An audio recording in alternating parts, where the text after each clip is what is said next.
a lot of people tend to call and say like, oh, I don't have a list of accredited investors yet. I want to go crowdfund. And I always say, no, start off with friends and family. Why? Because you don't have a track record yet, right?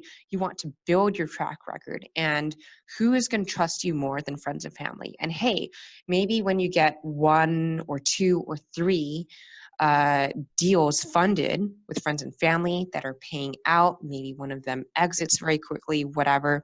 And then you start getting more and more accredited investors, right? That you're meeting through meetups or, like podcasts that you do, or, networking events, at Joe's conferences or whatever.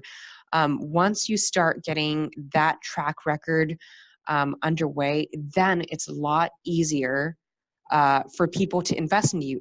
Because you can say, hey, these were the last 3 deals that I did, right? You can give them examples.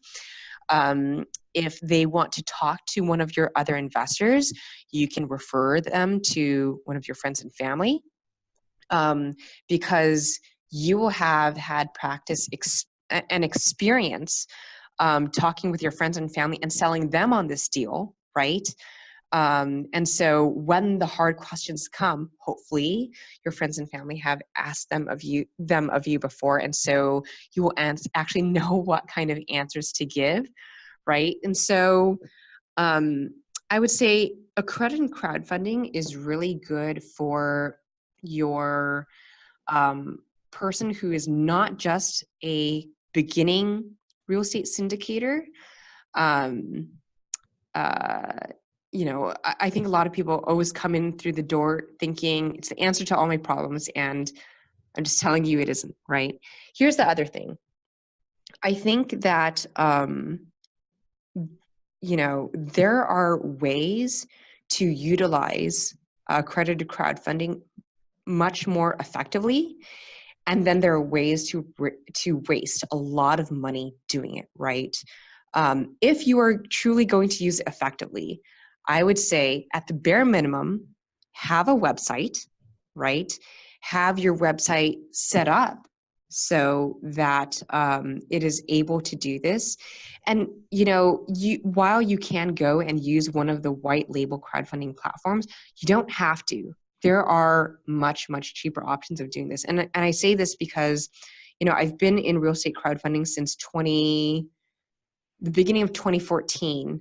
And I've seen people, they've wanted to reinvent everything from scratch. They want to go hire this tech team or this outsourced dev team and spend, hundreds of thousands of dollars building a real estate crowdfunding platform, or they even want to go white label one. You don't have to do that, right? The crowdfunding piece the technology is not going to be what takes your business and makes it super scalable. There's not going to be a great ROI because, real estate crowdfunding sites are a dime a dozen. There's so many out there. I think in 2016, there were probably over 1,000 of them, right? And so don't waste your money or your time trying to build all this from scratch. You don't need to, okay? There are much more effective ways of doing this. Also, if you're going to do this effectively, I would say you want to make sure that you have a very good marketing team, right? So you can go out and obviously tweet and, go post on LinkedIn for free. But really, I always tell people, if you're going to do a 5-6C, it's best if you only do it once in a while, right? Because most of your money is still going to come from your 5-6B investors. 5-6C is a great way to funnel people into the pipeline that haven't previously heard of you. But you don't have to do it on every single deal. And so the deals that you do it on, make sure you're using it effectively and go out there. Do advertising campaigns, go to, pitch things, go announce it at meetups, right? Because that's really the only opportunity that you can to do all that stuff. You cannot do that for your regular 5-6B deals.